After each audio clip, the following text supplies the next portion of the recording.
Commençons par faire un tour d'horizon de l'interface de Gmail. Cela vous permettra de mieux vous repérer à l'intérieur de cette application. Alors, dans la fenêtre, déjà complètement à gauche, on vérifie qu'on est bien dans l'application Gmail. Elle apparaît par son logo ici. Et regardez totalement à droite, on peut vérifier le compte Google Workspace qui est connecté pour l'instant.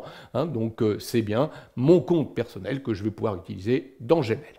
Je reviens sur la partie gauche, on retrouve ici le menu principal, le petit bouton de menu. En fait, son rôle, regardez, c'est de développer ou d'escamoter le menu. Donc là, on a un menu totalement détaillé, alors que là, vous voyez, on n'a plus que des icônes. Et quand on passe sur les icônes, on va développer plus en détail ce menu. Moi, je vais rester avec un menu totalement détaillé. Il est clair qu'en fonction de la taille de votre écran, vous pourrez plus ou moins réduire cela. Alors, le menu, regardez, il est décomposé en plusieurs groupes. Vous les voyez par les petits chevrons ici qui se trouvent placés là, vous voyez, devant messagerie. Si je clique, vous voyez, sur le petit chevron, je développe cette partie messagerie ou je l'escamote. Donc là, on retrouvera tous les dossiers de messagerie. C'est évidemment la partie principale de Gmail, la messagerie électronique. Donc on détaillera tout cela dans les séquences vidéo suivantes. Au-delà de la messagerie, regardez, on pourrait accéder directement à Google Chat ici pour faire de la discussion avec d'autres utilisateurs. Donc là, on est dans le cas de la messagerie instantanée et même accéder à des salons dans ces messageries instantanées. Et on pourrait même accéder à ces réunions de visioconférence, réunions programmées ou même démarrer une nouvelle réunion. Donc là, on est avec Google Meet. Donc vous voyez que directement à partir de Gmail, on peut utiliser aussi les applications Chat, Meet, si on le souhaite.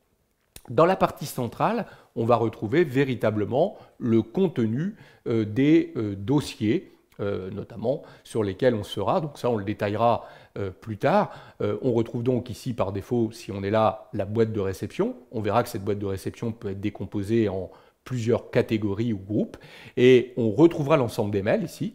Et vous voyez que si je sélectionne un mail, on voit que dès qu'on aura sélectionné un mail, on fera apparaître toute une série d'actions disponibles dans une petite barre de commande ici, accessible via ces mails. Donc ça, on aura l'occasion de détailler chacun de ces boutons, chacune de ces actions dans les séquences vidéo suivantes. On retrouvera également dans la partie supérieure, une zone de recherche, très pratique pour rechercher des mails dans ces boîtes de réception ou dans ces différents dossiers.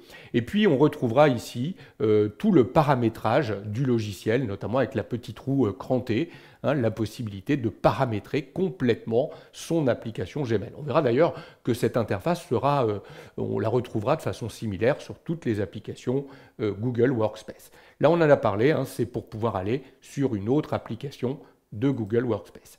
Enfin, sur la droite, un autre volet qui permettra d'accéder à d'autres applications qui sont souvent utilisées en lien avec Gmail, la partie notamment Agenda, la partie Notes avec Keep, la partie ici Task pour la gestion des tâches ou la partie Contact. Nous aurons l'occasion de détailler également chacun de ces éléments. Donc directement à partir de là, dans un volet, regardez, on pourrait faire apparaître son petit agenda, autrement dit ses petits rendez-vous du jour, ou directement ses petites notes, etc.